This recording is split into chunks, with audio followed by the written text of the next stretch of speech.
Oi pessoal, boa noite. Conforme combinado, eu estou aqui com vocês, postando esse vídeo para vocês, tá? Para tratar dos assuntos concernentes à nossa aula de revisão. Eu falei com vocês que eu não, de imediato, eu não colocaria um vídeo fazendo a revisão, tá? Quem ouviu o meu áudio lá atrás já está sabendo disso. Esse vídeo eu não vou fazer a revisão com vocês, eu vou preparar um outro vídeo onde eu vou disponibilizar um equipamento adequado para fazer todo o exercício na tela do computador e vocês vão acompanhar a resolução da revisão de prova, tá? De uma maneira bem clara, bem objetiva, tá? Bem tranquila. Não tem como fazer isso agora, tá? O equipamento não está aqui comigo, por isso que eu não estou disponibilizando esse vídeo de imediato. Eu vou disponibilizar esse vídeo para vocês nos próximos dias, tá certo, pessoal? Por hora, eu vim aqui cumprir uma determinação da direção da instituição, que determinou que os professores interagissem com as turmas nos horários de aula, tá? E estou aqui também para tirar as dúvidas concernentes à matéria, qualquer dúvida em relação ao curso que na verdade eu saiba responder. Dúvidas que eu não souber responder, óbvio, o professor Alberto vai estar suprindo qualquer necessidade de vocês, certo? Qualquer informação. E as informações que ele não tiver, a direção da instituição, com certeza, a coordenação geral, a direção da instituição, com certeza vai atender a contento. Tá certo, pessoal? Então, vamos lá, vamos tratar da nossa matéria. Nós vimos ao longo dessas semanas de aula, nós tratamos de alguns temas. Nós tratamos, nossa primeira aula, nós tratamos de fator, né? Fator de aumento e redução, tá? Vocês lembram bem disso. Para muitos foi o primeiro contato com termos como taxa, tá? Termos como capital, certo? Lembrando que fator pode ser sempre de aumento e de redução, tá ok? Para quem se lembra da fórmula de cabeça, é P vezes 1 mais ou menos I igual, tá certo? O I mais 1 mais I, né, fica dentro do parênteses. 1 mais ou menos I. 1 mais I aumento, 1 menos I redução. Ok? Pessoal, uma coisa muito importante que eu sempre coloco em relação à taxa. Taxa é sempre o que, gente? É sempre o que, pessoal? Taxa será sempre dividida por 100. Né? Não esqueçam disso. Por favor, não esqueçam disso. Ah, professor, eu dividi por 100, depois eu fui lá, apertei lá na calculadora, aquela teclazinha com o símbolo da taxa do lado, aí apareceu um número muito doido. Gente, por favor, o que você vai fazer com aquela teclazinha da sua calculadora? Você vai extirpar aquela tecla da sua vida, tá? Por favor, esquece que aquela tecla existe. Mas professor, filho, faz o que eu estou dizendo. Por que eu estou dizendo isso? Na verdade, o uso da calculadora, nesse caso aí, na nossa aula, é uma concessão especial. Se você for fazer aí fora uma prova mais elaborada de matemática financeira, um concurso envolvendo o tema matemática financeira, é óbvio, é lógico e ululante que você não vai poder utilizar calculadora. E você não vai ter à sua disposição aquela teclinha com o símbolo da taxa, né? Então o que eu estou fazendo? O que eu estou dizendo para você, tá?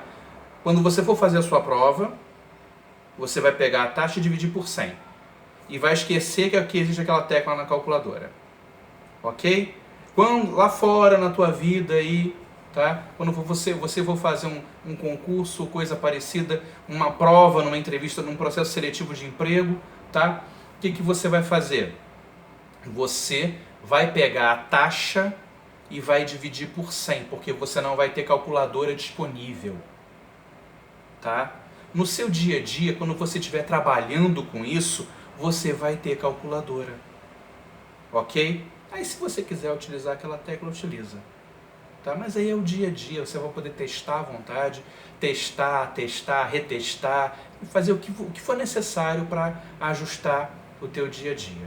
Tá certo? Beleza? Então, fator aumenta e reduz, né, a relação da taxa, a aplicação da taxa em relação ao capital. Tá certo, pessoal? Foi a nossa primeira matéria. A nossa segunda matéria, né, o nosso segundo tema abordado foi juros simples, JPIM, ou JCIT para muitos, né? JPIM, J, juros, P, capital, né? E taxa, de novo, sempre dividida por 100, tá? E N, que é JPIM, né? N, período, ou JCIT, juros, C, capital, I, taxa e T, tempo. Ok? Eu prefiro o JPIM. Por quê, professor? Porque eu gosto. Eu gosto de JPIM. Acho até que o mnemônico fica melhor de ser memorizado. Tá certo? Eu gosto de JPIM, sempre trabalhei com JPIM. Gosto disso. Ah, professor, posso usar JCIT? Pode, filho. Sem problema. Problema nenhum. Você fica mais confortável com JCIT? Fico, professor. Então usa o JCIT e seja feliz. Então, dadas as devidas nomenclaturas, as siglas, as letras específicas, né, a simbologia específica, a simbologia apresentada, queria chamar a atenção de vocês para uma coisa muito importante em relação a juros simples, em relação a JPIM, que é o ajuste da taxa e do período.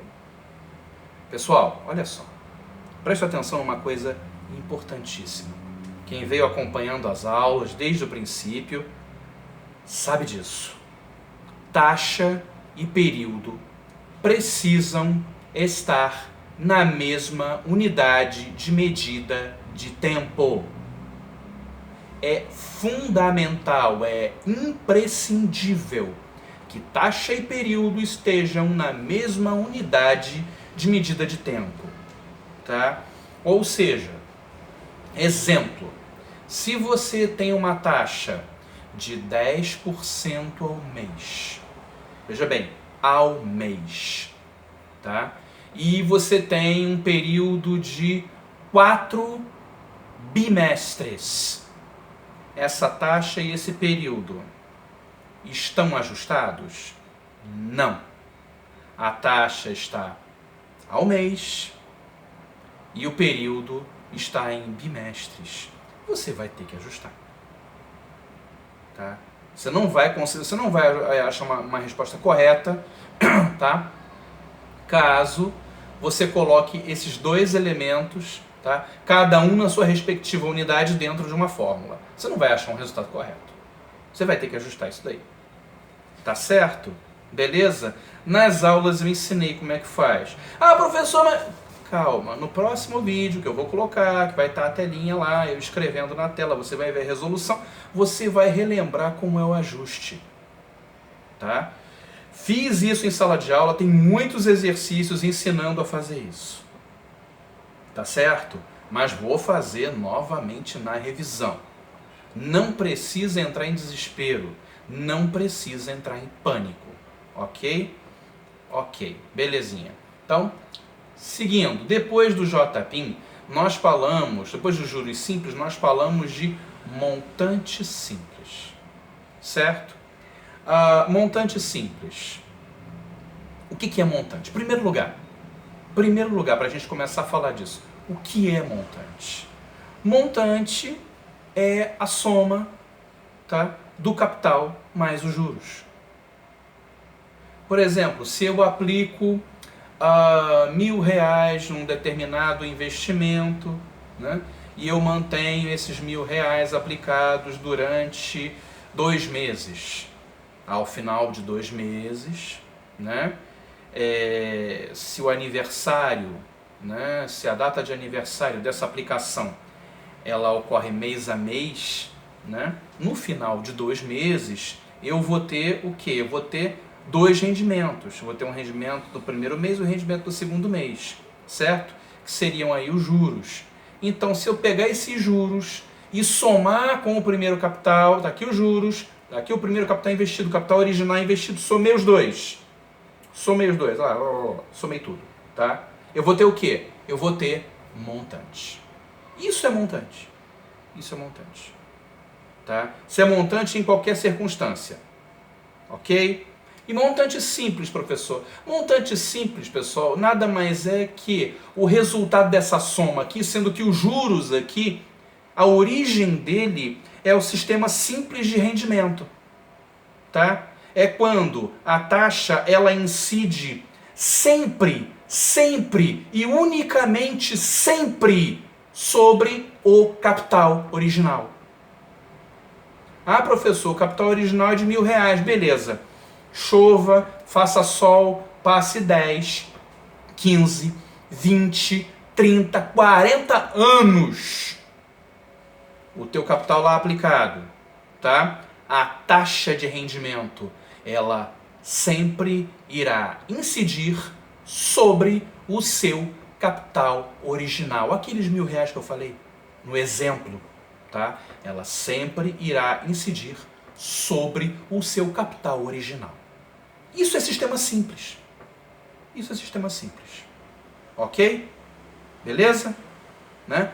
Uma curiosidade é que o sistema simples ele é obrigatoriamente utilizado em cálculos de financiamento, tá? Para calcular juros de mora, multas, ok? Não é permitido que seja calculado juro de mora e multa utilizando o sistema composto. Tá? O Banco Central não permite tal coisa. Tá certo? Isso aí é só uma... Ah, professor, isso vai cair na prova? Não vai cair na prova. Isso é uma curiosidade. Tá certo? Tranquilo? Show de bola? Não precisa entrar em pânico. Nada de pânico. Então, depois do nosso assunto montante simples, nós abordamos montante composto. Lembrando, só uma coisa, lembrando que a fórmula lá do montante simples está lá no caderno de vocês, coloquei no quadro, né? É M igual a P vezes, abre parênteses, 1 mais I vezes N, fecha parênteses, ok? Por favor,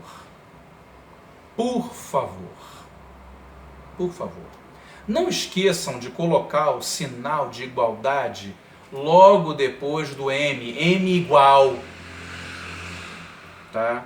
M igual. Gente, por favor, preste atenção nisso, tá? Preste atenção nisso. Tem gente que vai resolvendo o cálculo, para de botar o sinal de igualdade como se o sinal de igualdade não tivesse a menor importância. Eu ia lá, eu ficava andando lá pela sala para olhar os cadernos de vocês, para ajudar o pessoal. Eu cansei de ver isso. Vocês ignoram a importância do sinal de igualdade. Ah, professor, mas ele fica lá, não faço nada com ele. Que não faz nada com ele o quê? Chega no final do exercício, quando você resolve, você interage todos os elementos que estão do lado de cada fórmula, que você precisa interagir em relação ao montante, ou lá atrás com o capital e tudo, que você precisa fazer a interação dos dois. Tá? Você pega o elemento que está aqui e joga ele para o lado de cá. Se você não tiver igualdade no meio, tu vai ficar perdido, tu não vai saber o que tem para fazer. Se está ali, se criar uma fórmula com sinal de igualdade, é porque tem importância. Entendeu? É porque é necessário. Para de tentar inventar com matemática. Por favor, me escuta. O negócio já estava aí quando a gente chegou. Faz como tem que ser feito. Para de enlouquecer na hora da aula, gente. Presta atenção. Não esquece o sinal de igualdade. Promete pra mim. Promete pra mim. Você vai ficar recitando a noite toda. Não vai nem dormir pensando nisso. Não vou esquecer o sinal de igualdade. Não vou esquecer o sinal de igualdade. Não vou esquecer o sinal de igualdade. Pega uma folha de caderno com uma caneta vermelha e escreve: não vou esquecer o sinal de igualdade. Cola no teu banheiro na frente da tua privada. Beleza, toda vez que você for lá, né, se aliviar, você vai olhar para aquilo e vai lembrar: não vou esquecer o sinal de igualdade. A minha mulher tá olhando para mim na cara. Não acredito que tu tá falando isso. É o limite do tempo da gravação?